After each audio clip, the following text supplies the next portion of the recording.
என்டிஏல இருக்கக்கூடிய எல்லா தலைவர்களும் என்ன முயற்சி பண்றாங்கன்னா, நம்ம எப்படியாவது டிடிவி தினகரனை கூட்டணிக்குள்ள இழுத்தரணும். ஏன்னா எல்லாருக்குமே தெரியும் 2021 டிடிவி தினகரன் வாங்கின மொத்த விழுக்காடு தான் ஸ்டாலின் ஐயாவுக்கும் எடப்பாடி ஐயாவுக்கும் நடுவில் இருந்த டிஃபரன்ஸ்.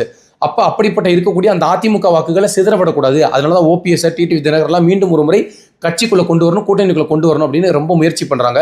ஆனா இப்போ இவர் வச்ச ட்விஸ்ட்ன்றது ஒட்டுமொத்த தமிழ்நாடுமே ஆடி போயிடுச்சு. ஏன்னா என்ன ஆனாலும் சரி டிஎம்கேன்றது எங்களுக்கு பரம எதிரி தான் அப்படின்னு பேசிட்டு இருந்த தினகரன் முதல் முறையாக ஸ்டாலின் குறித்து பாராட்டி பேசுறாரு. இவரே அந்த ஒரு புரளியுமே கிளப்புறாரு. என்ன சொல்றாருன்னா, நான் திமுக கூட கூட்டணி போக போறேன்னு நிறைய பேர் ரூமர் ஸ்ப்ரெட் பண்றாங்க, அதெல்லாம் நான் இப்போ முடிவு பண்ண முடியாது, டிசம்பர்ல தகவல் வருங்கிறாரு. இல்லைங்க, அதுக்கெல்லாம் வாய்ப்பே இல்லை அப்படின்னு பேச மாட்டேங்கிறாரு. அப்போ உண்மை என்னன்னா, இன்னைக்கு திமுக அரசை விரும்பாத நிறைய பேர் இருக்கிறாங்க. அவங்க எல்லாருக்குமே இது எப்படி இருக்குன்னா, என்னங்க இது டிடிவி தினகரன் இப்படிப்பட்ட முடிவு எடுக்கிறாரு. ஏன்னா நம்ம எல்லாருக்குமே தெரியும், காங்கிரஸ், திமுக, விடுதலை சிறுத்தைகள் இவங்க எப்படி ஒரு ஜெல்லா இருக்கிறாங்க அலையன்ஸ்ல அப்படின்றது நமக்கு தெரியும். ஆனால் இந்த பக்கம் எதிர் துருவத்தில் இருக்கக்கூடிய என்டி அலைன்ஸ்ன்றது பிச்சு பிச்சு இருக்கு, செதறி கிடக்கு.